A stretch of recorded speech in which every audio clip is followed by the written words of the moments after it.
You ever have that person you just really want to put in their place, and you know you're justified in doing it because you can prove that they're wrong? Let's talk about one of those today.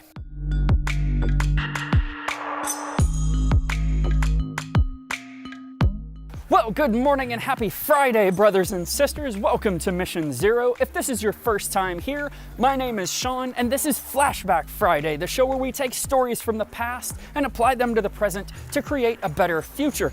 Now, this is actually the last FlashBack Friday of 2018, so I guess we only have one more video before the end of the year and the start of 2019. We are living in the future. Isn't that crazy? The thing that I think we should talk about today is as it relates to the struggle, right? We've been talking all week about kind of the struggle and the balance of life. Today I want to talk about what happens when you tip that balance.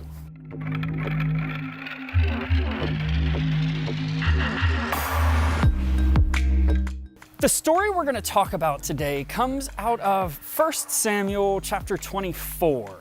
Now, to give a little context here, David has been told that he is going to be king, but he's been told this while King Saul is already in reign. And Saul, worse, knows that David is to take over from him.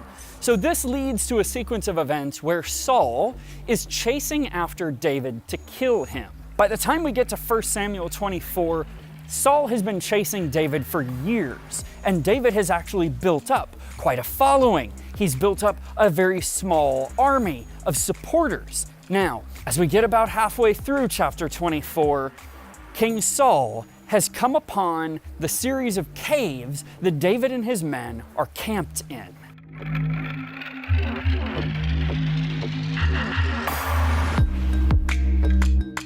So the next part of the story means a lot to me as a person who suffers IBS, but that is Saul. King Saul and his men are passing by the cave that David and his men are in, and Saul feels the urge to go to the bathroom. So he stops off into the cave to do his business, right next to David and his army. And so David and his army go, "Oh, that's Saul right there.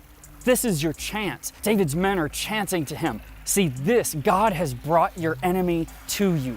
This is your chance. Kill him and take your throne."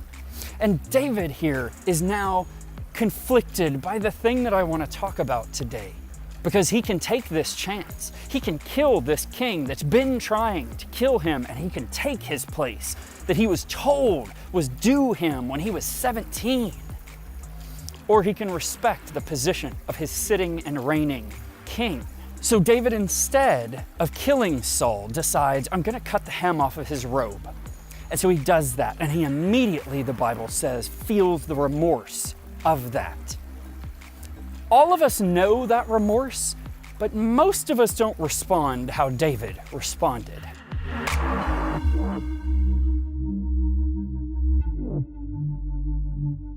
What David chooses to do is go out when Saul leaves and say to him, King Saul, I am so sorry.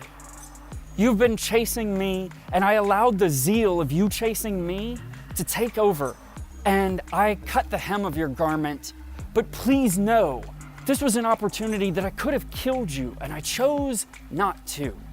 I'm gonna throw myself on your mercy now, standing in front of you. You have every chance to kill me.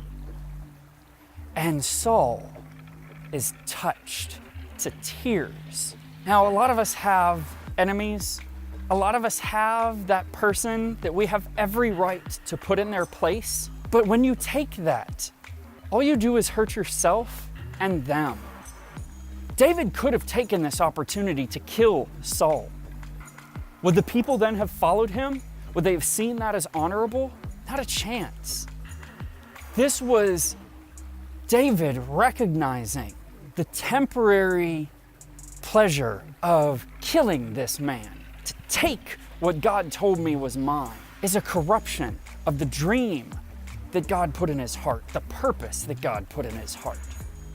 God said you would be king, but he didn't say when. David chose to take the patient route, and his life was changed because of it. Saul says, you know what? As long as you agree not to kill me and not to wipe out my family.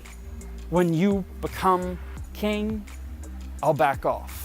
And that was because David showed kindness and mercy, even though none was really due King Saul. That's a big lesson for us.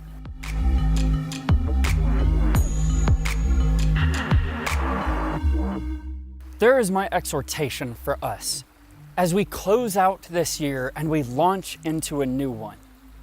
The struggles that we fight with, the balance that we try and attain is incredibly important, because the moment you let your guard down and give in to the easy path or the quick path, you give up a portion of a greater future. These struggles that we have are to grow us. They're to build us up and to teach us to be more, to be better, be like David. Hold on to the greater future, the bigger perspective, the longer game, because it will serve you so much better. And I hope that you can take this message, that you can use it to be even you-ier than you were before. And may God pour out the blessings of temperament and patience and kindness and mercy upon you and through you. And I love you so much. Peace out.